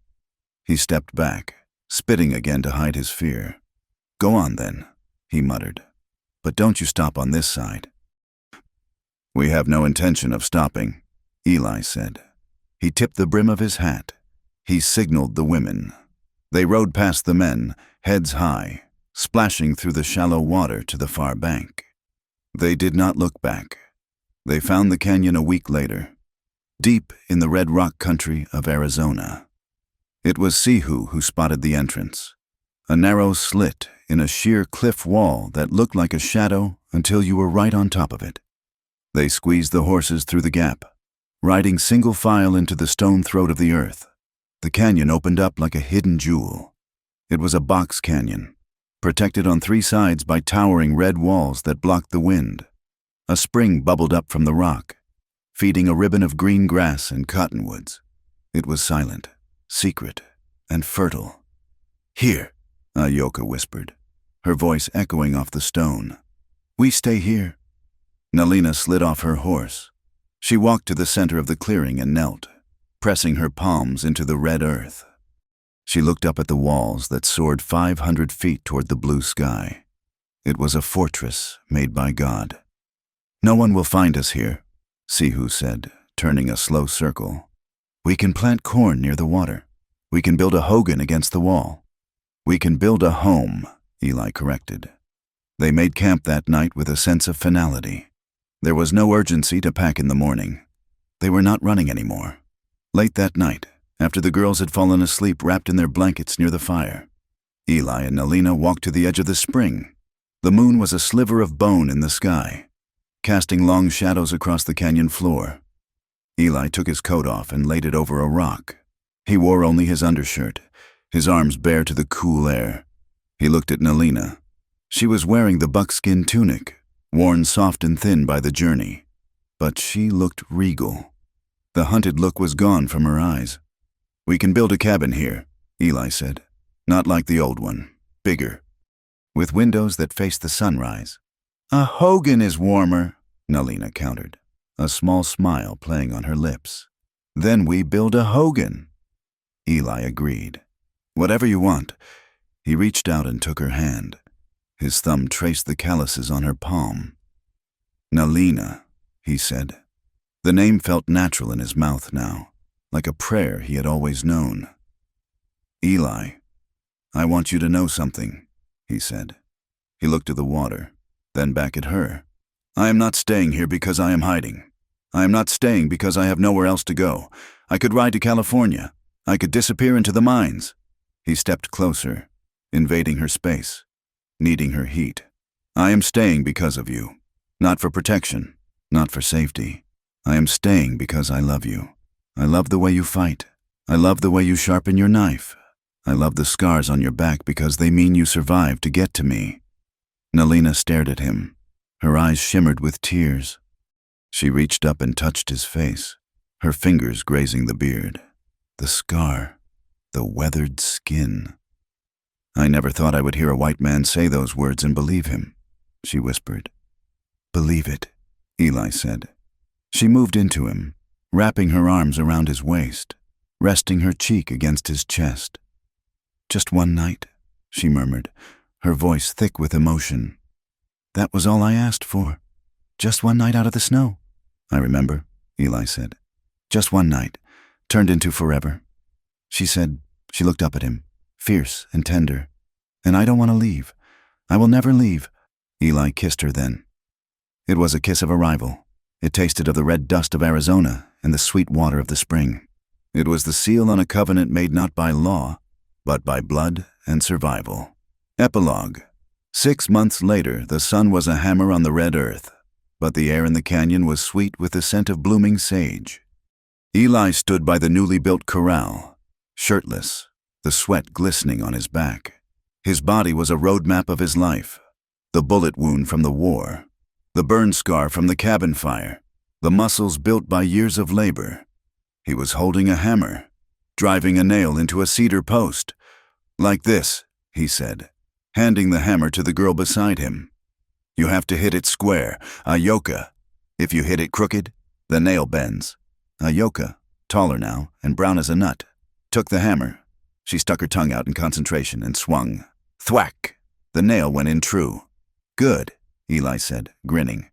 "You'll be a better carpenter than me by winter." Ayoka beamed, wiping sweat from her forehead. "Yazi likes the new fence," she said, pointing to the young bull grazing in the enclosure. The calf had grown strong, his white face stark against the red dirt. On the porch of the cabin, a hybrid of log and adobe that sat tucked against the canyon wall, Sihu sat in a rocking chair Eli had carved from a willow. She was sewing a shirt, her needle flashing in the sun. Every few minutes, she paused and looked up. She looked at the cliff entrance. She looked at the sky. She scanned the horizon, but her face was calm. She was watching, but she was no longer afraid. She was the guardian of their peace. Eli wiped his hands on a rag and turned to look at the house. Nalina walked down the steps. She carried a bucket of water. Her hair was loose, falling down her back like a river of ink. She wore a dress of blue calico that Eli had bought from a trader weeks ago, but she wore her moccasins and the knife still hung at her belt. She set the bucket down and walked toward him. She moved with a grace that still stopped Eli's heart. She walked up behind him as he watched Ayoka work. She slid her arms around his waist, pressing her front to his scarred back. She rested her chin on his shoulder. Eli leaned back into her, closing his eyes. He felt the sun on his face. He heard the sound of the hammer, the wind in the cottonwoods, the breath of the woman he loved. "Look at them," Nalina whispered in his ear. "They are happy." "They are safe," Eli said. "And you?" she asked. She tightened her arms around him. "Are you safe, Eli Carter?" Eli opened his eyes. He looked at the red walls that held them. He looked at the family he had built from the ashes of a war. "I am home," he said. Nalina kissed his shoulder, right over an old scar. "You are not alone anymore," she whispered. Eli covered her hands with his own. "No," he said, "I'm not." The sun climbed higher, bathing the canyon in gold, and for the first time in 100 years of history, the story ended not with a gunshot, but with the sound of a hammer building something that would last. Closing message. Thank you for listening to this story. It has been a journey through the snow and the fire, and I hope Eli and Nalina's story resonated with you. I would love to hear from you. Please leave a comment below telling me where you are listening from. It is always fascinating to see how far these stories travel. If you enjoyed this tale, please consider subscribing to From Wild West for more stories of the frontier, where history and heart collide. And finally, please share your thoughts on the ending in English. Did Eli and Nalina find the peace they deserved? I look forward to reading your words. Until next time, ride safe.